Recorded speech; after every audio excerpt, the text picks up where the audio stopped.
ಅನುದಿನ ಅನುಕ್ಷಣ ಮನೆಯಲ್ಲೂ ಕಲಿಯೋಣ, ಕಲಿಕೆಯ ಹೊಸ ಹಾದಿಯಲಿ ಜೊತೆಗೂಡಿ ಹೆಜ್ಜೆಯ ಹಾಕೋಣ, ಸಂತಸದಿ ಕಲಿಯೋಣ ನಮ್ಮ ಹೆಮ್ಮೆಯ ಈ ಕ್ಲಾಸಿನಲ್ಲಿ. Yes sir. Yes teacher. Present ma'am.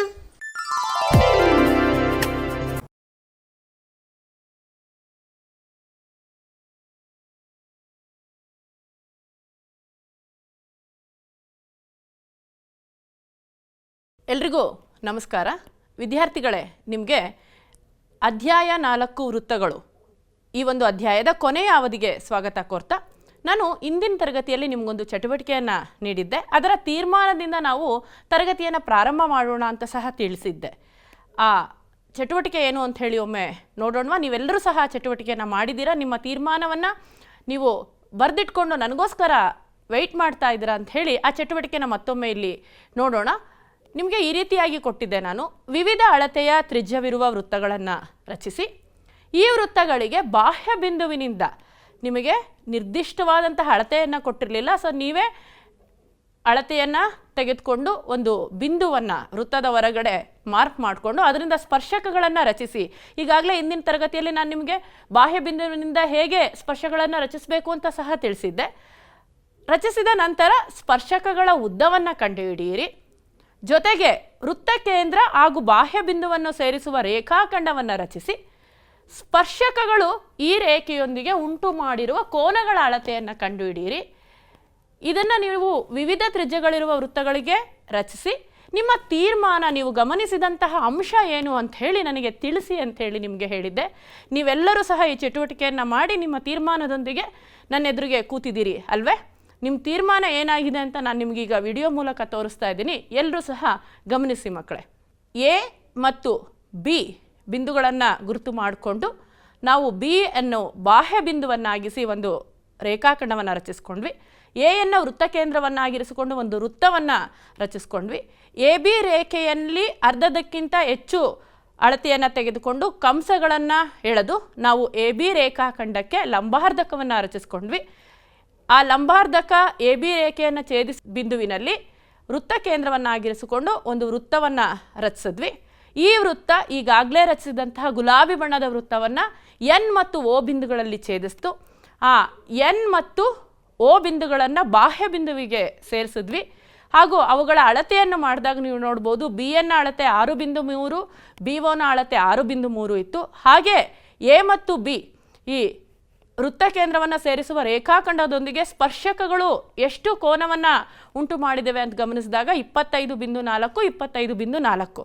ಅಂದರೆ ನೀವು ಗಮನಿಸಿದ ಅಂಶ ಏನಾಗಿತ್ತು? ಸ್ಪರ್ಶಕಗಳ ಉದ್ದ ಸಮವಾಗಿದೆ. ಹಾಗೆ ಆ ಸ್ಪರ್ಶಕಗಳು ವೃತ್ತ ಕೇಂದ್ರ ಮತ್ತು ಬಾಹ್ಯ ಬಿಂದುವನ್ನು ಸೇರಿಸ್ತಾ ಇರುವಂತಹ ರೇಖಾಖಂಡದೊಂದಿಗೆ ಸಮವಾದಂತಹ ಕೋನಗಳನ್ನು ಉಂಟು ಮಾಡ್ತಿದ್ದಾವೆ. ಈಗ ನಾನು ಅಳತೆಯನ್ನು ಬದಲು ಮಾಡಿ ತೋರಿಸ್ತಾ ಇದ್ದೇನೆ. ಆ ಬಾಹ್ಯ ಬಿಂದುವಿನ ಅಳತೆಯನ್ನು ಬದಲಾವಣೆ ಮಾಡಿದಾಗ್ಲೂ ಸಹ ಸ್ಪರ್ಶಕಗಳ ಉದ್ದ ಸಮವಾಗಿದೆ, ಹಾಗೂ ಅವುಗಳು ಉಂಟು ಮಾಡ್ತಾ ಇರುವಂತಹ ಕೋನದ ಅಳತೆ ಸಹ ಸಮವಾಗಿದೆ. ನೀವೆಲ್ಲರೂ ಸಹ ಗಮನಿಸ್ತಾ ಇದ್ದೀರಾ ಅಲ್ವಾ ಮಕ್ಕಳೇ? ನೋಡಿ, ಸ್ಪರ್ಶಕಗಳ ಉದ್ದ ಸಮವಿದೆ, ಹಾಗೆ ಅವುಗಳು ಉಂಟು ಮಾಡ್ತಾ ಇರುವಂತಹ ಕೋನದ ಅಳತೆಗಳು ಸಹ ಸಮವಾಗಿದೆ. ಹಾಗಾದರೆ ನಿಮ್ಮ ತೀರ್ಮಾನ ಏನಾಗಿತ್ತು?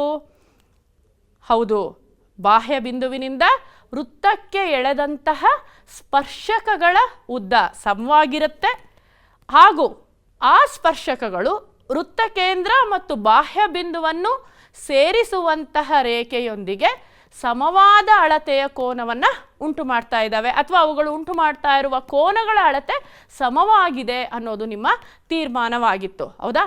ಸೊ ಮೊದಲನೇ ತೀರ್ಮಾನ ಏನು? ಬಾಹ್ಯ ಬಿಂದುವಿನಿಂದ ವೃತ್ತಕ್ಕೆ ಎಳೆದ ಸ್ಪರ್ಶಕಗಳ ಉದ್ದವು ಸಮವಾಗಿರುತ್ತೆ, ಹಾಗೆ ಅವುಗಳು ಉಂಟು ಮಾಡ್ತಾ ಇರುವಂತಹ ಕೋನವು ಸಮನಾಗಿರೋದ್ರಿಂದ ಆ ರೇಖೆ ಏನಿದೆ ಎ ಬಿಯು ಅದು ಎನ್ ಬಿ ಒನ ಕೋನಾರ್ಧಕ ರೇಖೆ ಆಗಿದೆ ಅಂತ ಸಹ ನಾವು ಗಮನಿಸಿದ್ವಿ. ಹಾಗಾದರೆ ಸ್ಪರ್ಶಕಗಳ ನಡುವಿನ ಕೋನದ ಕೋನಾರ್ಧ ರೇಖೆಯ ಮೇಲೆ ವೃತ್ತದ ಕೇಂದ್ರವಿರುತ್ತೆ ಅನ್ನೋದನ್ನು ಸಹ ನಾವು ಗಮನಿಸಿದ್ವಿ. ಈ ಚಟುವಟಿಕೆಯಿಂದ ಇಷ್ಟೆಲ್ಲ ತೀರ್ಮಾನವನ್ನು ನಾವು ಮಾಡಿಕೊಂಡು ಈ ತೀರ್ಮಾನದೊಂದಿಗೆ ಈ ತರಗತಿಯನ್ನು ಪ್ರಾರಂಭ ಮಾಡ್ತಾ ಇದ್ದೇವೆ. ಈ ಚಟುವಟಿಕೆಯಿಂದ ಕಂಡುಕೊಂಡಂತಹ ತೀರ್ಮಾನವನ್ನು ನಾವು ತಾರ್ಕಿಕವಾಗಿ ಸಾಧನೆ ಮಾಡೋಣ. ಯಾಕೆ ಅಂತ ಹೇಳಿದ್ರೆ ಇದೇ ನಿಮಗೆ ಪ್ರಮೇಯ 4.2. ಬಾಹ್ಯ ಬಿಂದುವಿನಿಂದ ವೃತ್ತಕ್ಕೆ ಎಳೆದ ಸ್ಪರ್ಶಕಗಳ ಉದ್ದವು ಸಮನಾಗಿರುತ್ತದೆ. ಈ ಪ್ರಮೇಯವನ್ನು ನಾವೀಗ ತಾರ್ಕಿಕವಾಗಿ ಸಾಧನೆ ಮಾಡೋಣ ವಿದ್ಯಾರ್ಥಿಗಳೇ. ನೀಡಿರುವ ಹೇಳಿಕೆಗೆ ಅನುಗುಣವಾಗಿ ನಾವು ಚಿತ್ರವನ್ನು ತೆಗೆದುಕೊಳ್ಳೋಣ. ಇಲ್ಲಿ ಓ ಕೇಂದ್ರವುಳ್ಳಂತಹ ವೃತ್ತಕ್ಕೆ ಪಿ ಬಾಹ್ಯ ಬಿಂದುವಿನಿಂದ ಪಿ ಕ್ಯೂ ಮತ್ತು ಪಿ ಆರ್ಗಳು ಸ್ಪರ್ಶಕಗಳಾಗಿವೆ. ಹೌದಾ, ಇದು ಚಿತ್ರ ಆಗಿದೆ. ಇದನ್ನೇ ನಾವು ದತ್ತ ಅಂತ ತೆಗೆದುಕೊಂಡಾಗ ಓ ಕೇಂದ್ರವುಳ್ಳಂತಹ ವೃತ್ತಕ್ಕೆ ಪಿ ಕ್ಯೂ ಮತ್ತು ಪಿ ಆರ್ಗಳು ಪಿ ಬಾಹ್ಯ ಬಿಂದುವಿನಿಂದ ಎಳೆದ ಸ್ಪರ್ಶಕಗಳಾಗಿವೆ. ಇದನ್ನು ಅವರು ನಮಗೆ ನೀಡಿದ್ದಾರೆ. ನಾವು ಪ್ರೂವ್ ಮಾಡಬೇಕಾಗಿರೋದೇನು, ಸಾಧನೀಯ ಏನು? ಈ ಎರಡೂ ಸ್ಪರ್ಶಕಗಳ ಅಳತೆ ಸಮ ಅಂಥೇಳಿ P Q equals P R. ಮಕ್ಕಳೇ, ಈಗ ಆಲ್ರೆಡಿ ನಾವು ಇಂದಿನ ತರಗತಿಯಲ್ಲಿ ಪ್ರಮೇಯ 4.1 ಸಾಧನೆ ಮಾಡಿದ್ದೇವೆ. ಅದು ಅತ್ಯಂತ ಪ್ರಮುಖವಾದ ಪ್ರಮೇಯ ಅಂತ ಹೇಳಿದೆ. ಹಾಗೆ ಈ ಪ್ರಮೇಯನೂ ಸಹ ಪರೀಕ್ಷಾ ದೃಷ್ಟಿಯಿಂದ ಅತ್ಯಂತ ಪ್ರಮುಖವಾದಂತಹ ಪ್ರಮೇಯ ಆಗಿರುತ್ತೆ. ಈಗ ನಾವು ದತ್ತವನ್ನು ನೋಡಿದ್ವಿ, ಸಾಧನೀಯವನ್ನು ನೋಡಿದ್ವಿ. ಈಗ ಸಾಧನೆ ಮಾಡೋದಕ್ಕೆ ಬೇಕಾಗುವಂತಹ ರಚನೆ ಏನಾದರೂ ಇದೆಯಾ ನೋಡೋಣ. ಹೌದು, ನಾವು ರಚನೆಯನ್ನು ಮಾಡ್ಕೊಳ್ಬೇಕಾಗಿರುತ್ತೆ. ಏನು ರಚನೆಯನ್ನು ಮಾಡ್ಕೊಳ್ತಾ ಇದ್ದೀವಿ? ವೃತ್ತ ಕೇಂದ್ರ ಓ ಮತ್ತು ಪಿ ಬಿಂದುವನ್ನು ಸೇರಿಸುವಂತಹ ರೇಖೆಯನ್ನು ಎಳೆದುಕೊಳ್ತೇವೆ.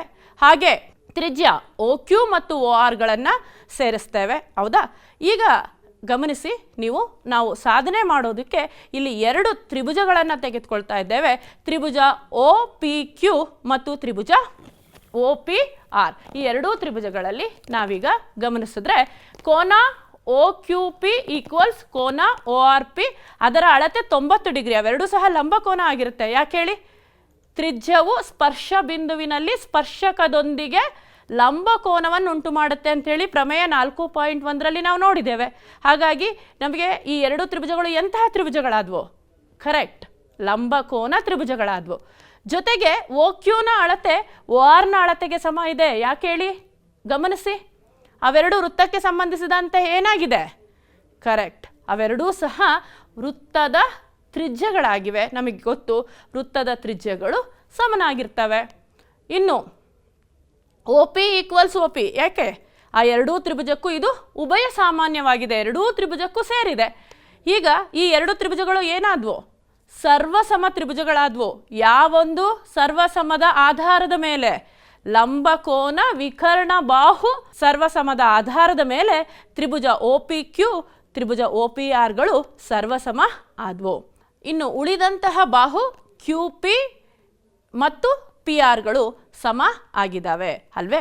ಇವೇ ನಮ್ಮ ವೃತ್ತಕ್ಕೆ ಪಿ ಬಾಹ್ಯ ಬಿಂದುವಿನಿಂದ ಎಳೆದಂತಹ ಸ್ಪರ್ಶಕಗಳಾಗಿದ್ದು ಇದನ್ನೇ ನಾವು ಸಾಧನೆ ಮಾಡಬೇಕಾಗಿದ್ದು. ಮಕ್ಕಳೇ, ಇದು ಅರ್ಥ ಆಯ್ತಲ್ವಾ? ಈಗ ಈ ಪ್ರಮೇಯವನ್ನು ತಿಳಿದುಕೊಂಡ ನಂತರ ಇದಕ್ಕೆ ಸಂಬಂಧಿಸಿದಂತಹ ಕೆಲವೊಂದು ಸಮಸ್ಯೆಗಳನ್ನು ನಾವು ಬಿಡಿಸೋಣ. ಉದಾಹರಣೆ 2 ತೆಗೆದುಕೊಳ್ತಾ ಇದ್ದೇನೆ. ಓ ವೃತ್ತ ಕೇಂದ್ರ ಹೊಂದಿರುವ ವೃತ್ತಕ್ಕೆ ಬಾಹ್ಯ ಬಿಂದು ಟಿಯಿಂದ ಟಿ ಪಿ ಮತ್ತು ಟಿ ಕ್ಯೂ 2 ಸ್ಪರ್ಶಕಗಳನ್ನು ಎಳೆದಿದೆ. ನಾವೇನನ್ನು ಸಾಧಿಸಬೇಕು? ಕೋನ P T Q equals 2 times ಕೋನ ಒ ಪಿ ಕ್ಯೂ ಅಂತ ಹೇಳಿ ಸಾಧಿಸಬೇಕಾಗಿದೆ. ಅದರ ಚಿತ್ರ ಈ ರೀತಿಯಾಗಿದೆ. ಗಮನಿಸಿ, ಟಿ ಬಾಹ್ಯ ಬಿಂದುವಾಗಿದೆ, ಪಿ ಮತ್ತು ಕ್ಯೂಗಳು ಸ್ಪರ್ಶ ಬಿಂದುಗಳಾಗಿವೆ, ಟಿ ಪಿ ಮತ್ತು ಟಿ ಕ್ಯೂಗಳು ಸ್ಪರ್ಶಕಗಳಾಗಿವೆ. ಒ ಪಿ ತ್ರಿಜ್ಯ ಆಗಿದೆ. ಪಿ ಮತ್ತು ಕ್ಯೂ ಅನ್ನು ಸೇರಿಸಿದ್ವಿ ಅಂತ ಹೇಳಿದ್ರೆ ಪಿ ಕ್ಯೂ ಒಂದು ಜ್ಯ ಆಗಿದೆ ವೃತ್ತಕ್ಕೆ ಸಂಬಂಧಿಸಿದಂತೆ. ಹಾಗಾದರೆ ನಾವು ಸಾಧನೆ ಮಾಡಬೇಕಾಗಿರೋದಕ್ಕೆ ದತ್ತ ಏನಿದೆ ಅಂತ ಹೇಳಿ ನೋಡೋಣ. ಓ ಕೇಂದ್ರವಿರುವಂಥ ವೃತ್ತಕ್ಕೆ ಬಾಹ್ಯ ಬಿಂದು ಟಿಯಿಂದ ವೃತ್ತಕ್ಕೆ ಟಿ ಪಿ ಮತ್ತು ಟಿ ಕ್ಯೂ ಸ್ಪರ್ಶ ಬಿಂದು, ಪಿ ಮತ್ತು ಕ್ಯೂಗಳಲ್ಲಿ ಎಳೆದ ಸ್ಪರ್ಶಕಗಳಾಗಿವೆ. ಹೌದಾ? ನಾವು ಸಾಧನೀಯ ಮಾಡಬೇಕಾಗಿರೋದು ಕೋನ P T Q equals 2 times ಕೋನ ಓ ಪಿ ಕ್ಯೂ, 2ರಷ್ಟು ಅಂತ ತೋರಿಸಬೇಕಾಗಿದೆ. ಅದಕ್ಕಾಗಿ ನಾವು ತ್ರಿಭುಜ ಪಿ ಟಿ ಕ್ಯೂ ಅನ್ನು ತೆಗೆದುಕೊಳ್ಳೋಣ. ಈ ತ್ರಿಭುಜ ಪಿ ಟಿ ಕ್ಯೂನಲ್ಲಿ ನಮಗೆ ಗೊತ್ತಿರುವ ಅಂಶ ಬರ್ಕೊಳ್ಳೋಣ. T P equals T Q. ಯಾಕೆ? ಈಗ ತಾನೇ ಪ್ರಮೇಯವನ್ನು ಪ್ರೂವ್ ಮಾಡಿದ್ವಿ. ಪ್ರಮೇಯ 4.2ರಲ್ಲಿ ಬಾಹ್ಯ ಬಿಂದುವಿನಿಂದ ವೃತ್ತಕ್ಕೆ ಎಳೆದಂತಹ ಸ್ಪರ್ಶಕಗಳು ಸಮ ಅಂತ ನೋಡಿದ್ವಿ. ಹೌದಾ? ಹಾಗಾಗಿ ಆ 2 ಬಾಹುಗಳ ಸಮ ಇವೆ. ಹಾಗೆ ಕೋನ ಟಿ ಪಿ ಕ್ಯೂ ಈಕ್ವಲ್ಸ್ ಕೋನ ಟಿ ಕ್ಯೂ ಪಿ ಆಗುತ್ತೆ. ಯಾಕೆ ಹೇಳಿ? ಯಾವಾಗ ಒಂದು ತ್ರಿಭುಜದ 2 ಬಾಹುಗಳ ಸಮ ಇರ್ತಾವೋ ಆಗ ಆ ತ್ರಿಭುಜ ಎಂತಹ ತ್ರಿಭುಜ ಆಗುತ್ತೆ? ಸಮ ದ್ವಿಬಾಹು ತ್ರಿಭುಜ. ಸಮದ್ವಿಬಾಹು ತ್ರಿಭುಜದಲ್ಲಿ ಸಮಬಾಹುಗಳಿಗೆ ಎದುರಾದಂತಹ ಕೋನಗಳು ಸಹ ಸಮ ಇರ್ತವೆ ಅಂತ ಹೇಳಿ ನಿಮಗೆ ಗೊತ್ತಿದೆ, ಹೌದಾ? ಹಾಗಾಗಿ T P Q equals T Q P ಆಯಿತು. ಇನ್ನು ನಾವು ಕೋನ ಟಿ ಪಿ ಕ್ಯೂ ಈಕ್ವಲ್ಸ್ ಕೋನ ಟಿ ಕ್ಯೂ ಪಿನ ಈ ರೀತಿಯಾಗಿ ಬರ್ಕೊಳ್ಬೋದು. ನಿಮಗೆ ಗೊತ್ತಿದೆ ಒ ಪಿ ತ್ರಿಜ್ಯ, ಟಿ ಪಿ ಸ್ಪರ್ಶಕವನ್ನು ಪಿ ಸ್ಪರ್ಶ ಬಿಂದುವಿನಲ್ಲಿ ಲಂಬ ಕೋನವನ್ನು ಉಂಟು ಮಾಡುತ್ತೆ. ಅಂದರೆ ಅದ್ರ ಒಟ್ಟು ಕೋನದ ಅಳತೆ 90 ಡಿಗ್ರಿ ಇರುತ್ತೆ. ಈ 90 ಡಿಗ್ರಿಯಲ್ಲಿ ನೀವು ಕೋನ ಒ ಪಿ ಕ್ಯೂನ ಕಳೆದ್ರಿ ಅಂತ ಹೇಳಿದ್ರೆ ಅದು ಕೋನ ಟಿ ಪಿ ಕ್ಯೂನ ಅಳತೆ ಆಗುತ್ತೆ, ಹೌದಾ? ಇಲ್ಲಿ ನೋಡಿ, ಕೋನ ಒ ಪಿ ಟಿ ಇದು ಪೂರ್ಣವಾಗಿ 90 ಡಿಗ್ರಿ. ಈ 90 ಡಿಗ್ರಿಯಲ್ಲಿ ನೀವು ಕೋನ ಒ ಪಿ ಕ್ಯೂನ ಕಳೆದ್ರಿ ಅಂತ ಹೇಳಿದ್ರೆ ಆಗ ನಮಗೆ ಕೋನ ಟಿ ಪಿ ಕ್ಯೂನ ಅಳತೆ ದೊರಕುತ್ತೆ. ಇದು ಕೋನ ಟಿ ಕ್ಯೂ ಪಿನ ಅಳತೆನೂ ಸಹ ಆಗಿರುತ್ತೆ. ಯಾಕೆಂತ ನಮಗೆ ಗೊತ್ತು, ಸಮದ್ವಿಬಾಹು ತ್ರಿಭುಜದಲ್ಲಿ ಸಮಬಾಹುಗಳಿಗೆ ಅಭಿಮುಖವಾಗಿರುವಂತಹ ಕೋನಗಳು ಸಹ ಏನಾಗಿರುತ್ತೆ, ಸಮ ಆಗಿರುತ್ತೆ ಅಂಥೇಳಿ, ಹೌದಾ? ಈಗ ಮುಂದುವರೆದಂತೆ ನಮಗೆ ತ್ರಿಭುಜ ಪಿ ಟಿ ಕ್ಯೂನಲ್ಲಿ 3 ಒಳಕೋನಗಳ ಮೊತ್ತ 180 ಡಿಗ್ರಿ ಅಂತ ಹೇಳಿ ಗೊತ್ತಿದೆ. ತ್ರಿಭುಜ ಪಿ ಟಿ ಕ್ಯೂನ ನಾವು ತ್ರಿಭುಜ ಟಿ ಪಿ ಕ್ಯೂ ಅಂತ ಸಹ ಓದ್ತೇವೆ. ಕೋನ ಪಿ ಟಿ ಕ್ಯೂ ಪ್ಲಸ್ ಕೋನ ಟಿ ಪಿ ಕ್ಯೂ ಪ್ಲಸ್ ಕೋನ ಟಿ ಕ್ಯೂ ಪಿ ಈ ಮೂರೂ ಸಹ ತ್ರಿಭುಜ ಟಿ ಪಿ ಕ್ಯೂನ ಒಳಕೋನಗಳಾಗಿರುತ್ತೆ. ಒಳಕೋನಗಳ ಮೊತ್ತ 180 ಡಿಗ್ರಿ ಅಂತ ಹೇಳಿ ನಮಗೆ ಗೊತ್ತಿದೆ. ತ್ರಿಭುಜಗಳ ಒಳಕೋನಗಳ ಮೊತ್ತ 180 ಡಿಗ್ರಿ ಅಂತ ಗೊತ್ತಿದೆ.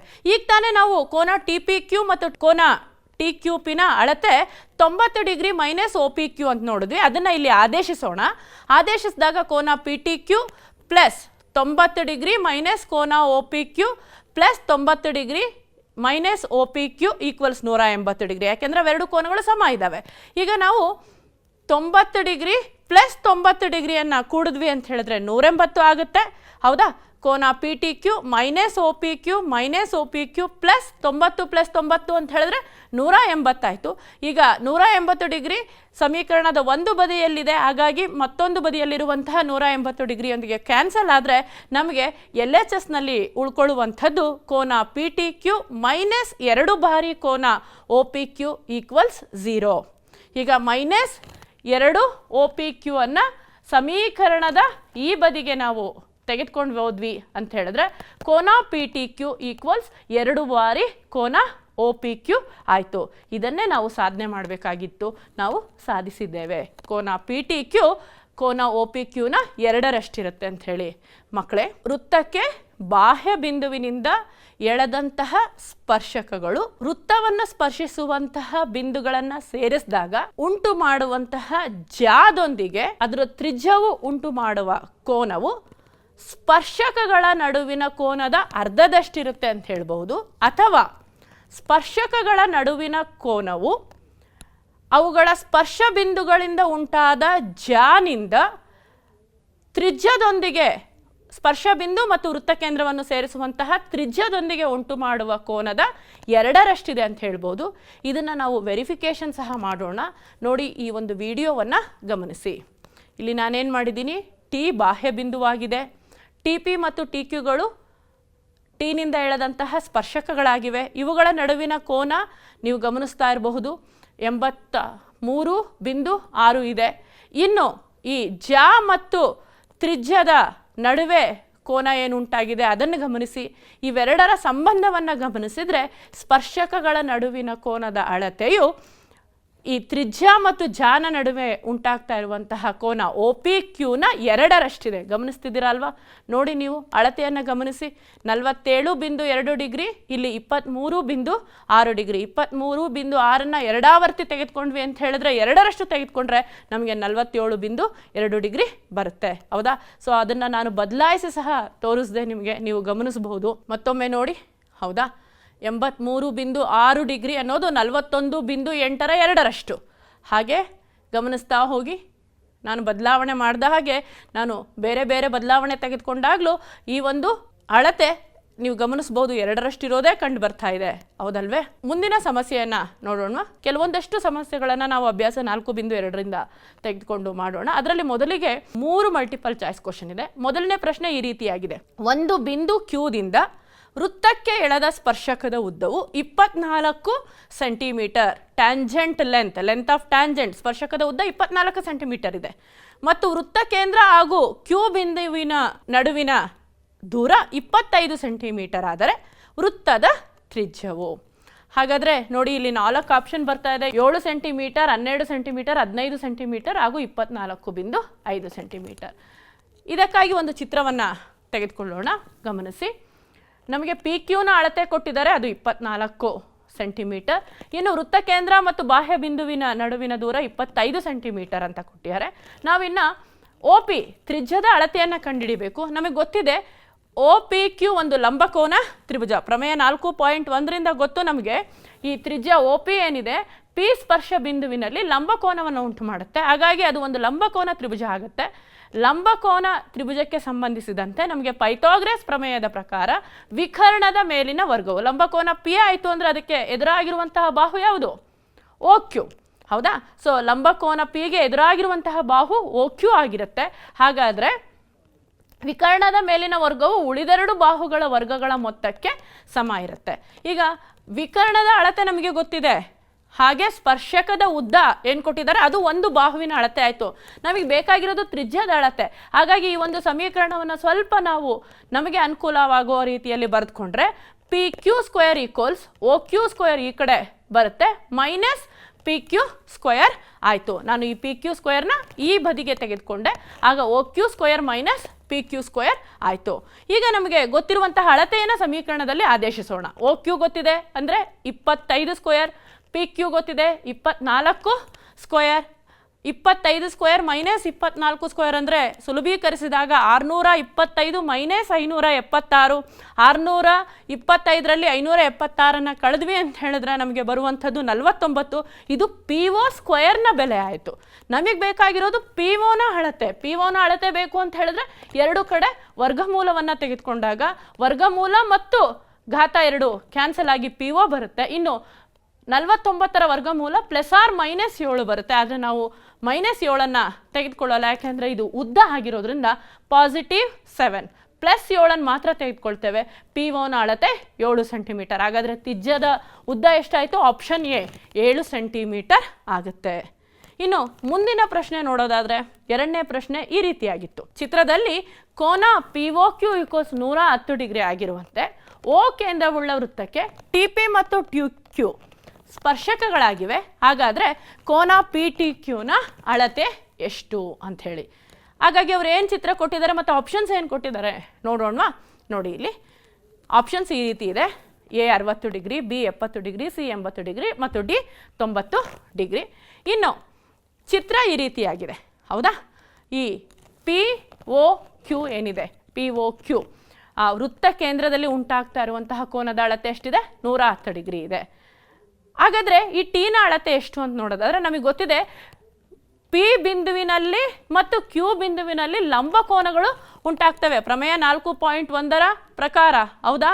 ಸೊ ತ್ರಿಜ್ಯವು ಸ್ಪರ್ಶ ಬಿಂದುವಿನಲ್ಲಿ ಸ್ಪರ್ಶಕದೊಂದಿಗೆ 90 ಡಿಗ್ರಿ ಕೋನವನ್ನು ಉಂಟು ಮಾಡ್ತಾ ಇದೆ. ಹಾಗಾಗಿ ಈ ಓ ಪಿ ಟಿ ಕ್ಯೂ ಇದು ಒಂದು ಚತುರ್ಭುಜ.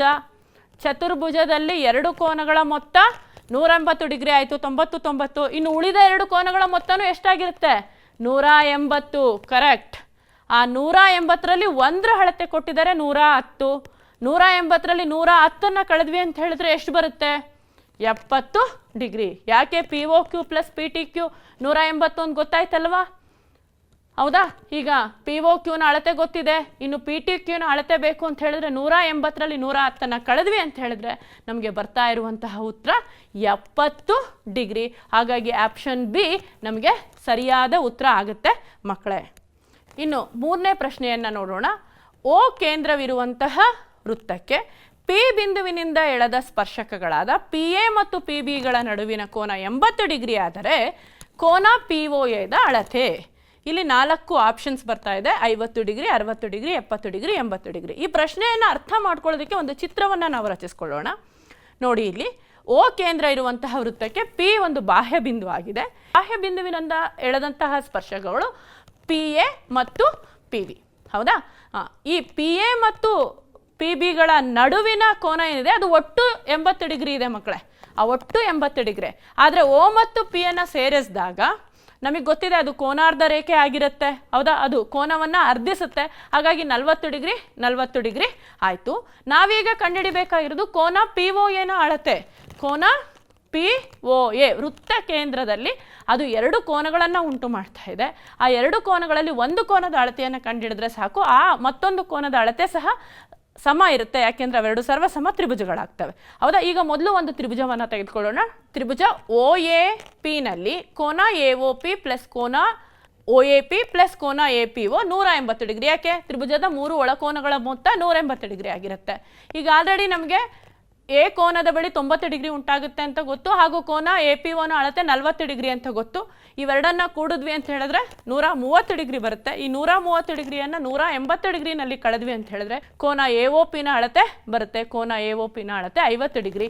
ಆಪ್ಷನ್ ಎ ನಮಗೆ ಸರಿಯಾದ ಉತ್ತರ ಆಗುತ್ತೆ, ಹೌದಾ? ಇವು 3 ಸಹ ಮಲ್ಟಿಪಲ್ ಚಾಯ್ಸ್ ಪ್ರಶ್ನೆ ಇತ್ತು, ಅಭ್ಯಾಸ 4.2ರಲ್ಲಿ.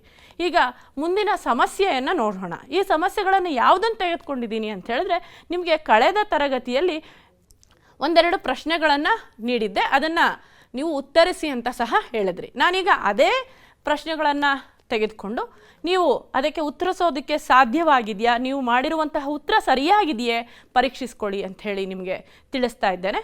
ನೋಡಿ, ಮುಂದಿನ ಪ್ರಶ್ನೆ ಈ ರೀತಿಯಾಗಿದೆ. ಒಂದು ವೃತ್ತಕ್ಕೆ ವ್ಯಾಸದ ಅಂತ್ಯಬಿಂದುವಿನಲ್ಲಿ ಎಳೆದ ಸ್ಪರ್ಶಕಗಳು ಪರಸ್ಪರ ಸಮಾಂತರವಾಗಿದೆ ಎಂದು ಸಾಧಿಸಿ. ಇದನ್ನು ಸಾಧಿಸಬೇಕು ಅಂತ ಹೇಳಿದ್ರೆ ಮೊದಲಿಗೆ ನಮಗೆ ಒಂದು ವೃತ್ತ ಬೇಕು. ಆ ವೃತ್ತಕ್ಕೆ ಒಂದು ವ್ಯಾಸವನ್ನು ರಚಿಸ್ಕೊಂಡಿದ್ದೇವೆ. ವ್ಯಾಸದ ಅಂತ್ಯಬಿಂದುಗಳಾದ P ಮತ್ತು Qನಲ್ಲಿ ನಾವು ಸ್ಪರ್ಶಕಗಳನ್ನು ಎಳೆದಿದ್ದೇವೆ, AB ಮತ್ತು CD. ಇವೆರಡು ಸಮಾಂತರವಾಗಿದೆ ಅಂತ ಸಾಧಿಸಬೇಕು. ಈಗ ಸ್ವಲ್ಪ ನೆನಪಿಸ್ಕೊಳ್ಳೋಣ ಮಕ್ಕಳೇ.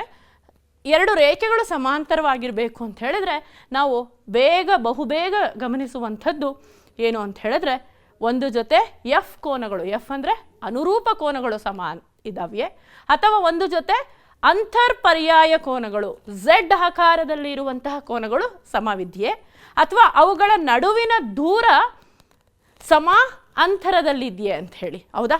ಆದರೆ ನಾವು ಸುಲಭವಾಗಿ F ಕೋನ ಸಮ ಇದೆಯಾ ಅಂತ ನೋಡ್ಬೋದು ಇಲ್ಲಿ, ಅಥವಾ Z ಕೋನ. ಇಲ್ಲಿ ನಮಗೆ ಗಮನಿಸಿ ಏನು ಗೊತ್ತಿದೆ ನೋಡೋಣ. ಮೊದಲು ನಮಗೆ ಗೊತ್ತಿದೆ O ಕೇಂದ್ರವಿರುವ ವೃತ್ತಕ್ಕೆ PQ ವ್ಯಾಸವಾಗಿದ್ದು AB ಮತ್ತು CDಗಳು ವ್ಯಾಸದ ಅಂತ್ಯ ಬಿಂದು P ಮತ್ತು Qಗಳಲ್ಲಿ ಎಳೆದ ಸ್ಪರ್ಶಕಗಳಾಗಿವೆ. ನಾವು ಸಾಧನೆ ಮಾಡಬೇಕಾಗಿರೋದು ಈ ಸ್ಪರ್ಶಕಗಳೆರಡೂ ಸಹ ಸಮಾಂತರ ರೇಖೆಗಳು ಅಂತ ಹೇಳಿ ಸಾಧಿಸಬೇಕಾಗಿದೆ. ಅದಕ್ಕಾಗಿ ನಾವು ತಿಳಿದಿರುವಂತಹ ಅಂಶವೊಂದನ್ನು ಬರ್ಕೊಳ್ತಾ ಇದ್ದೇವೆ. ಕೋನ OQA, ಕೋನ OQC ಮತ್ತು ಕೋನ OPB ಮತ್ತು ಕೋನ OPD ಇವೆಲ್ಲವೂ ಸಹ 90 ಡಿಗ್ರಿ. ಯಾಕೆ ಹೇಳಿ? ಅದು ತ್ರಿಜ್ಯ ಸ್ಪರ್ಶಕಕ್ಕೆ ಲಂಬವಾಗಿರುತ್ತೆ, ಪ್ರಮೇಯ 4.1 ಪ್ರಕಾರ, ಹೌದಾ? ಅವೆಲ್ಲವೂ 90 ಡಿಗ್ರಿ ಆಯಿತು. ಈಗ ಈ 4 ಕೋನಗಳಲ್ಲಿ 2 ಕೋನಗಳನ್ನು ತೆಗೆದುಕೊಳ್ತಾ ಇದ್ದೇನೆ. ಯಾಕೆ ಅಂತ ಹೇಳಿದ್ರೆ ಈ PQ ಏನಾಗುತ್ತೆ, AB ಮತ್ತು CD ಸರಳ ರೇಖೆಗಳಿಗೆ ಛೇದಕ ರೇಖೆಯಾಗಿದೆ, ಹೌದಾ? ನಾವು ಈ ಛೇದಕ ರೇಖೆಯಲ್ಲಿ ಕೋನ OQC ಏನಿದೆ ಅದು ಕೋನ OPBಗೆ, ಹೌದಾ, OPBಗೆ ಸಮ ಆಗಿದೆ. ಅವು ಎಂತಹ ಕೋನಗಳಾಗಿವೆ? ಅಂತರ್ಪರ್ಯಾಯ ಕೋನಗಳು. ಹಾಗಾದರೆ 2 ಸರಳ ರೇಖೆಯನ್ನು ಒಂದು ಛೇದಕವು ಕತ್ತರಿಸಿದಾಗ ಒಂದು ಜೊತೆ ಅಂತರ್ಪರ್ಯಾಯ ಕೋನಗಳು ಸಮ ಆಯಿತು ಅಂದಿದ ತಕ್ಷಣ ಆ 2 ರೇಖೆಗಳು ಎಂತಹ ರೇಖೆಗಳಾಗ್ತವೆ? ಇದನ್ನು ನೀವು 9ನೇ ತರಗತಿಯಲ್ಲಿ ರೇಖೆಗಳು ಮತ್ತು ಕೋನಗಳು ಅಧ್ಯಾಯದಲ್ಲಿ ಚೆನ್ನಾಗಿ ಕಲ್ತ್ಕೊಂಡು ಬಂದಿದ್ದೀರಾ ಮಕ್ಕಳೇ. ಹಾಗಾದರೆ ಆ 2 ರೇಖೆಗಳು ಸಮಾಂತರ ಸರಳ ರೇಖೆಗಳಾಗ್ತವೆ. ಹಾಗಾಗಿ AB parallel to CD, AB CDಗೆ ಸಮಾಂತರವಾಗಿದೆ ಅಂಥೇಳಿ ನಾವು ಸಾಧಿಸಿದ್ವಿ. ಇನ್ನು ಮುಂದಿನ ಮತ್ತೊಂದು ಪ್ರಶ್ನೆಯನ್ನು ನೋಡೋದಾದರೆ, ಸ್ಪರ್ಶ ಬಿಂದುವಿನಲ್ಲಿ ಸ್ಪರ್ಶಕಕ್ಕೆ ಎಳೆದ ಲಂಬವು ವೃತ್ತ ಕೇಂದ್ರದ ಮೂಲಕ ಹಾದು ಹೋಗುತ್ತದೆ ಎಂದು ಸಾಧಿಸಿ. ಸ್ಪರ್ಶ ಬಿಂದುವಿನಲ್ಲಿ ನಾವು ಸ್ಪರ್ಶಕಕ್ಕೆ ಒಂದು ಲಂಬವನ್ನು ಎಳಿತೀವಲ್ಲ, ಆ ಲಂಬ ವೃತ್ತ ಕೇಂದ್ರದ ಮೂಲಕ ಹಾದು ಹೋಗುತ್ತೆ ಅಂತೇಳಿ ಸಾಧಿಸಬೇಕಾಗಿದೆಯಂತೆ. ಅದಕ್ಕೆ ಬೇಕಾದಂತಹ ಚಿತ್ರವನ್ನು ನಾನಿಲ್ಲಿ ತೆಗೆದುಕೊಂಡಿದ್ದೇನೆ. O ಕೇಂದ್ರವುಳ್ಳಂತಹ ವೃತ್ತಕ್ಕೆ P ಸ್ಪರ್ಶ ಬಿಂದುವಿನಲ್ಲಿ ಎಳೆದಂತಹ ಸ್ಪರ್ಶಕ AB ಆಗಿದೆ. ಇಲ್ಲಿ ನಾನು ಈ PQ ಲಂಬ ಏನಿದೆ ಇದು O ಬಿಂದುವಿನ ಮೂಲಕ ಹಾದು ಹೋಗ್ತಾ ಇಲ್ಲ ಅಂಥೇಳಿ ಮೊದಲಿಗೆ ಊಹಿಸ್ಕೊಳ್ತಾ ಇದ್ದೀನಿ. ಅದು ಮತ್ತೊಂದು ಬಿಂದು Qನ ಮೂಲಕ ಹಾದು ಹೋಗುತ್ತದೆ ಅಂತ ಭಾವಿಸೋಣ. ಇಲ್ಲಿ ಗಮನಿಸ್ತಾ ಇದ್ದೀರಾ, ಅದು Q ಮೂಲಕ ಹಾದು ಹೋಗ್ತಾ ಇದೆ ಅಂತ ಅಂದ್ಕೊಂಡ್ರೆ ಒ ಪಿ ಮತ್ತು ಒ ಕ್ಯೂಗಳನ್ನು ಸೇರಿಸಿದ್ದೇವೆ ನಾವು. ಸೇರಿಸಿ ಏನು ಮಾಡ್ತಾ ಇದ್ದೇವೆ, ಕೋನ O P B equals 90 degree. ಯಾಕೆ ಅಂತ ಹೇಳಿದ್ರೆ ಈಗ ಆಲ್ರೆಡಿ ನಮಗೆ ಪ್ರಮೇಯ 4.1 ಮೂಲಕ ಗೊತ್ತಾಗಿದೆ. ಪಿ ಸ್ಪರ್ಶ ಬಿಂದುವಿನಲ್ಲಿ ಎಳೆದಂತಹ ತ್ರಿಜ್ಯವು ಸ್ಪರ್ಶಕಕ್ಕೆ ಲಂಬವಾಗಿರುತ್ತೆ ಅಂಥೇಳಿ. ಹಾಗಾಗಿ ಅದರ ಅಳತೆ 90 ಡಿಗ್ರಿ ಆಯಿತು. ಕೋನ O P B is equal to 90 degree. ಇದನ್ನು ನಾವು ಸಮೀಕರಣ 1 ಅಂತ ಅಂದ್ಕೊಳ್ಳೋಣ. ಹಾಗೆ ನಮಗೆ ಗೊತ್ತಿದೆ ಕೋನ ಕ್ಯೂ ಪಿ ಬಿನ ಅಳತೆ ಸಹ 90 ಡಿಗ್ರಿ. ಇದನ್ನು ನಾವು ಎರಡನೇ ಸಮೀಕರಣ ಅಂಥೇಳಿ ಅಂದ್ಕೊಳ್ಳೋಣ. ಯಾಕೆ ಅಂತ ಹೇಳಿದ್ರೆ ಈಗ ತಾನೇ ಹೇಳಿದ್ವಿ ನಾವು ಕ್ಯೂ ಪಿ ಎ ಬಿಗೆ ಎಳೆದಂತಹ ಲಂಬವಾಗಿದೆ, ಆದರೆ ಅದು ವೃತ್ತ ಕೇಂದ್ರದ ಮೂಲಕ ಅದು ಹೋಗ್ತಾ ಇಲ್ಲ ಅಷ್ಟೇ, ಆದರೆ ಅದು ಲಂಬವಾಗಿದೆ. ಲಂಬ ಅಂತ ಹೇಳಿದ ತಕ್ಷಣ ಅದು ಉಂಟು ಮಾಡುವಂತಹ ಕೋನ ಎಷ್ಟಾಗಿರುತ್ತೆ, 90 degree. Q P perpendicular to A B ಆಗಿರೋದ್ರಿಂದ ಅದು 90 ಡಿಗ್ರಿನೇ ಆಗಿರಬೇಕು. ಹಾಗಾದರೆ ಸಮೀಕರಣ 1 ಮತ್ತು 2ರಿಂದ ನಮಗೆ ತಿಳಿದು ಬಂದಿದ್ದೇನೋ, ಕೋನ ಒ ಪಿ ಬಿ ಈಕ್ವಲ್ಸ್ ಕೋನ ಕ್ಯೂ ಪಿ ಬಿ ಆಯಿತು. ಎರಡೂ ಸಹ 90 ಡಿಗ್ರಿನೇ ಇರೋದ್ರಿಂದ ಅವೆರಡು ಸಮ ಆಯಿತು. ಇದು ಸಾಧ್ಯ ಇಲ್ಲ, ಯಾಕೆಂದರೆ ಒಂದು ರೇಖೆಗೆ ಎರಡು ಲಂಬಗಳು ಇರೋದಕ್ಕೆ ಸಾಧ್ಯ ಇಲ್ಲ. ಇದು ಸಾಧ್ಯ ಆಗಬೇಕು ಅಂತ ಹೇಳಿದ್ರೆ ಒ ಪಿ ಮತ್ತು ಒ ಕ್ಯೂಗಳು ಏನಾಗಬೇಕು, ಒಂದ್ರ ಮೇಲೆ ಒಂದಿರಬೇಕು ಅಥವಾ ಸಮ ಆಗಿರಬೇಕು. ಹಾಗಾಗಿ ಪಿ ಕ್ಯೂ ಲಂಬ ಏನಿದೆ ಇದು ವೃತ್ತ ಕೇಂದ್ರ ಓನ ಮೂಲಕ ಹಾದು ಹೋಗುತ್ತೆ ಅಂತೇಳಿ ಸಾಧಿಸಿದ್ವಿ. ಇನ್ನು ಮುಂದಿನ ಸಮಸ್ಯೆಯನ್ನು ನೋಡೋಣ. ಇದು ಸಹ ತುಂಬ ಇಂಟ್ರೆಸ್ಟಿಂಗ್ ಆಗಿದೆ. ಇಲ್ಲಿ ಎ ಬಿ ಸಿ ಡಿ ಒಂದು ಚತುರ್ಭುಜ ಇದೆ. ಈ ಚತುರ್ಭುಜದ ಒಳಗೆ ಒಂದು ವೃತ್ತ ಅಂತಸ್ಥವಾಗಿದೆಯಂತೆ. ಅಂತಸ್ಥವಾಗಿದೆ ಅಂತ ಹೇಳಿದ್ರೆ ಚತುರ್ಭುಜದ ಬಾಹುಗಳನ್ನು ವೃತ್ತ ಸ್ಪರ್ಶಿಸುತ್ತೆ. ಹಾಗಾದರೆ A B plus C D ಬಾಹುವಿನ ಅಳತೆಯ ಮೊತ್ತ A D plus B C ಬಾಹುವಿನ ಮೊತ್ತಕ್ಕೆ ಸಮ ಅಂಥೇಳಿ ಸಾಧಿಸಿ ಅಂತ ಹೇಳಿದ್ದಾರೆ. ಈಗ ಗಮನಿಸಿ, ನಮಗೆ ಏನು ತಿಳಿದಿದೆ ಅಂತ ಹೇಳಿದ್ರೆ ಎ ಪಿ ಮತ್ತು ಎ ಎಸ್ಗಳು ಎ ಬಾಹ್ಯ ಬಿಂದುವಿನಿಂದ ವೃತ್ತಕ್ಕೆ ಎಳೆದಂತಹ ಸ್ಪರ್ಶಕಗಳಾಗ್ತವೆ. ಯಾಕೆ ಅಂತ ಹೇಳಿದ್ರೆ ಈಗ ಆಲ್ರೆಡಿ ನೋಡಿದ್ವಿ, ಚತುರ್ಭುಜವು ವೃತ್ತದಲ್ಲಿ ಅಂತಸ್ಥವಾಗಿದೆ. ಅಂತಸ್ಥವಾಗಿದೆ ಅಂತ ಹೇಳಿದ್ರೆ ಆ ಒಂದು ವೃತ್ತ ಚತುರ್ಭುಜದ ಬಾಹುಗಳನ್ನು ಒಂದೊಂದು ಬಿಂದುವಿನಲ್ಲಿ ಸ್ಪರ್ಶಿಸುತ್ತೆ. ಹೌದಾ? ಹಾಗಾದರೆ ಚತುರ್ಭುಜದ ಬಾಹುಗಳು ವೃತ್ತಕ್ಕೆ ಸ್ಪರ್ಶಕಗಳಾಗ್ತವೆ. ಹಾಗೆ B P equals B Q, B ಬಾಹ್ಯ ಬಿಂದುವಿನಿಂದ ಎಳೆದಂತಹ ಸ್ಪರ್ಶಕಗಳು. ಅದೇ ರೀತಿ ಸಿ ಬಾಹುವಿನಿಂದ ಎಳೆದಂತಹ ಸ್ಪರ್ಶ ಸಿ ಆರ್ ಮತ್ತು ಸಿ ಕ್ಯೂ. ಡಿ ಬಾಹುವಿನಿಂದ ಎಳೆದಂತಹ ಸ್ಪರ್ಶಕ ಡಿ ಆರ್ ಮತ್ತು ಡಿ ಎಸ್. ಇವೆರಡು ಸಹ ಸಮ ಇರುತ್ತೆ. ಯಾಕೆಂದರೆ ನಾವು ಪ್ರಮೇಯ 4.2ರಲ್ಲಿ ನೋಡಿದ್ವಿ, ಬಾಹ್ಯ ಬಿಂದುವಿನಿಂದ ವೃತ್ತಕ್ಕೆ ಎಳೆದ ಸ್ಪರ್ಶಕಗಳು ಸಮವಾಗಿರುತ್ತೆ ಅಂಥೇಳಿ. ಈಗ ಸಮೀಕರಣದ ಎಡಭಾಗಗಳನ್ನೆಲ್ಲ ಕೂಡೋಣ, ಹಾಗೆ ಬಲಭಾಗಗಳನ್ನೆಲ್ಲವನ್ನು ಕೂಡೋಣ. ಸಮೀಕರಣ 1 + 2 + 3 + 4 ಮೊತ್ತವನ್ನು ತೆಗೆದುಕೊಂಡಾಗ A P plus B P plus C R plus D R equals A S plus B Q plus C Q plus D S. ಇದನ್ನು ಸ್ವಲ್ಪ ನಮಗೆ ಬೇಕಾಗೋ ರೀತಿಯಲ್ಲಿ ಅರೇಂಜ್ ಮಾಡ್ಕೊಳ್ಳೋಣ. ಎ ಪಿ ಪ್ಲಸ್ ಬಿ ಪಿನ ಕೂಡಿಸ್ತಾ ಇದ್ದೀನಿ, ಹಾಗೆ ಸಿ ಆರ್ ಪ್ಲಸ್ ಡಿ ಆರ್ನ ಸೇರಿಸ್ತೇನೆ, ಹಾಗೆ ಎ ಎಸ್ ಮತ್ತು ಡಿ ಎಸ್ನ ಸೇರಿಸ್ತೇನೆ, ಬಿ ಕ್ಯೂ ಮತ್ತು ಸಿ ಕ್ಯೂನ ಸೇರಿಸ್ತೇನೆ. ಎ ಪಿ ಮತ್ತು ಬಿ ಪಿಯನ್ನು ಸೇರಿಸಿದ್ರೆ ಅದು ಎ ಬಿ ಬಾಹುವನ್ನು ಕೊಡುತ್ತೆ. ಇನ್ನು ಸಿ ಆರ್ ಮತ್ತು ಡಿ ಆರ್ನ ಸೇರಿಸಿದ್ರೆ ಸಿ ಡಿ ಬಾಹುವನ್ನು ಕೊಡ್ತಿದೆ. ಹಾಗೆ ಎ ಎಸ್ ಮತ್ತು ಡಿ ಎಸ್ನ ಸೇರಿಸಿದ್ರೆ ಎ ಡಿ ಬಾಹು ಮತ್ತು ಬಿ ಕ್ಯೂ ಮತ್ತು ಸಿ ಕ್ಯೂನ ಸೇರಿಸಿದ್ರೆ ಬಿ ಸಿ ಬಾಹುವನ್ನು ಕೊಡ್ತಾ ಇದೆ. ನಾವು ಏನನ್ನು ಸಾಧನೆ ಮಾಡಬೇಕಿತ್ತೋ ಆ ಹಂತಕ್ಕೆ ತಲುಪಿದ್ದೇವೆ ಮಕ್ಕಳೇ. ಈ ನೀಡಿರುವಂತಹ ಚತುರ್ಭುಜದ ಅಭಿಮುಖ ಬಾಹುಗಳ ಮೊತ್ತಗಳು ಪರಸ್ಪರ ಸಮವಾಗಿದೆ. ಅದನ್ನು ನಾವು ಸಾಧಿಸಿದ್ವಿ. ಹೌದಾ? ನಾನು ನಿಮಗೆ ಒಂದಷ್ಟು ಉದಾಹರಣೆಗಳನ್ನು ಹಾಗೂ ಸಮಸ್ಯೆಗಳನ್ನು ಬಿಡಿಸಿ ತೋರಿಸಿದ್ದೇನೆ. ಉಳಿದಂತಹ ಸಮಸ್ಯೆಗಳೇನಿದೆ ಅಭ್ಯಾಸ 4.2ರಲ್ಲಿ ಅದನ್ನು ನೀವು ಉತ್ತರಿಸಿ. ನಿಮಗೇನಾದರೂ ಅನುಮಾನಗಳಿದ್ದರೆ ನಿಮ್ಮ ಶಿಕ್ಷಕರೊಂದಿಗೆ ಚರ್ಚಿಸಿ ಅಂತ ಹೇಳ್ತಾ, ನಾವೀಗ ಈ 3 ಅವಧಿಯಲ್ಲಿ ಕಲಿದಂತಹ ಅಂಶಗಳು ಯಾವ್ಯಾವು ಅಂತೇಳಿ ನೋಡೋಣ. ನೆನಪಿನಲ್ಲಿ ಇಡಬೇಕಾದಂತಹ ಅಂಶಗಳು ಈ ಒಂದು ಅಧ್ಯಾಯದಲ್ಲಿ ಒಂದೇ ಸಮತಲದಲ್ಲಿರುವ ವೃತ್ತಕ್ಕೂ ಮತ್ತು ರೇಖೆಗೂ ಯಾವುದೇ ಸಾಮಾನ್ಯ ಬಿಂದು ಇಲ್ಲದಿದ್ದರೆ ಅದು ಛೇದಕವಲ್ಲದ ರೇಖೆ ಆಗುತ್ತೆ. ಸಾಮಾನ್ಯ ಬಿಂದು ಇತ್ತು ಅದು 2 ಸಾಮಾನ್ಯ ಬಿಂದುವನ್ನು ಹೊಂದಿದರೆ ಅದು ವೃತ್ತ ಛೇದಕ ರೇಖೆ ಆಗುತ್ತೆ. ಅದೇ ಅದು ಒಂದೇ ಒಂದು ಸಾಮಾನ್ಯ ಬಿಂದುವನ್ನು ಹೊಂದಿದರೆ ಅದು ವೃತ್ತ ಸ್ಪರ್ಶಕ ಆಗುತ್ತೆ. ಹೌದಾ? ಮತ್ತು ಸ್ಪರ್ಶಕ ಮತ್ತು ವೃತ್ತಕ್ಕಿರುವ ಸಾಮಾನ್ಯ ಬಿಂದುವನ್ನು ನಾವು ಸ್ಪರ್ಶ ಬಿಂದು ಅಂತ ಹೇಳಿ ಕರಿತೇವೆ. ಹಾಗೆ ವೃತ್ತದ ಒಂದು ಬಿಂದುವಿನಲ್ಲಿ ಒಂದೇ ಒಂದು ಸ್ಪರ್ಶಕವಿರುತ್ತೆ, ಒಂದು ಬಿಂದುವಿನಲ್ಲಿ ಒಂದೇ ಸ್ಪರ್ಶಕ. ಹೌದಾ? ಹಾಗೆ ಇನ್ನು ಮುಂದಿನ ಅಂಶ ಅಂದರೆ ವೃತ್ತದ ಒಳಗಿನ ಬಿಂದುವಿನಿಂದ ವೃತ್ತಕ್ಕೆ ಯಾವುದೇ ಸ್ಪರ್ಶಕಗಳನ್ನು ನಾವು ಎಳೆಯೋದಕ್ಕೆ ಸಾಧ್ಯ ಇಲ್ಲ. ಹಾಗೆ ವೃತ್ತದ ಮೇಲಿನ ಬಿಂದುವಿನಲ್ಲಿ ನೀವು ನೋಡಿದ್ರಿ ಒಂದೇ ಒಂದು ಸ್ಪರ್ಶಕ ಈ ಚಟುವಟಿಕೆ ಸಹ ಮಾಡಿದ್ರಿ ನೀವು, ಹೌದಾ? ಇನ್ನು ಬಾಹ್ಯ ಬಿಂದುವಿನಿಂದ ಎಷ್ಟು ಸ್ಪರ್ಶಕಗಳನ್ನು ಎಳಿಬಹುದು? 2 ಸ್ಪರ್ಶಕಗಳನ್ನು ಎಳಿಬಹುದಾಗಿರುತ್ತೆ ನಿರ್ದಿಷ್ಟವಾಗಿ. ಹಾಗೆ ಈ ತರಗತಿಯಲ್ಲಿ ಕಲಿತಂಥದ್ದು ಮತ್ತು ಈ ಹಿಂದಿನ ತರಗತಿಯಲ್ಲಿ ಕಲಿತಂತಹ 2 ಪ್ರಮುಖ ಪ್ರಮೇಯಗಳು ಈ ಅಧ್ಯಾಯದಲ್ಲಿ. ಪ್ರಮೇಯ 4.1 ವೃತ್ತದ ಮೇಲಿನ ಯಾವುದೇ ಬಿಂದುವಿನಲ್ಲಿ ಎಳೆದ ಸ್ಪರ್ಶಕವು ಸ್ಪರ್ಶ ಬಿಂದುವಿನಲ್ಲಿ ಎಳೆದ ತ್ರಿಜ್ಯಕ್ಕೆ ಲಂಬವಾಗಿರುತ್ತೆ. ಇದನ್ನು ಚಟುವಟಿಕೆ ಮೂಲಕ ನೋಡಿದ್ವಿ, ತಾರ್ಕಿಕವಾಗಿಯೂ ಸಹ ಸಾಧನೆ ಮಾಡಿದ್ವಿ. ಮತ್ತೊಂದು ಪ್ರಮೇಯ ಅಂತ ಹೇಳಿದ್ರೆ ಬಾಹ್ಯ ಬಿಂದುವಿನಿಂದ ವೃತ್ತಕ್ಕೆ ಎಳೆದ ಸ್ಪರ್ಶಕಗಳ ಉದ್ದವು ಸಮನಾಗಿರುತ್ತದೆ ಅಂಥೇಳಿ ನೋಡಿದ್ವಿ. ಇಷ್ಟೆಲ್ಲ ಅಂಶಗಳನ್ನು ಈ ಒಂದು ಅಧ್ಯಾಯದಲ್ಲಿ ಕಲಿತ್ಕೊಂಡ್ವಿ ಮಕ್ಕಳೇ. ಈ ಅಧ್ಯಾಯವನ್ನು ಚೆನ್ನಾಗಿ ಪ್ರಾಕ್ಟೀಸ್ ಮಾಡಿ, ನಿಮಗೆ ಪರೀಕ್ಷಾ ದೃಷ್ಟಿಯಿಂದ ಸಹ ಇದು ಪ್ರಮುಖವಾಗಿದೆ. ಹಾಗೂ ನಾವು ಗಣಿತದ ಬೇರೆ ಬೇರೆ ಅಧ್ಯಾಯಗಳನ್ನು ಕಲ್ತ್ಕೊಳ್ಳೋಕ್ಕೂ ಸಹ ಈ ಒಂದು ಅಧ್ಯಾಯದ ಅವಶ್ಯಕತೆ ಇದೆ.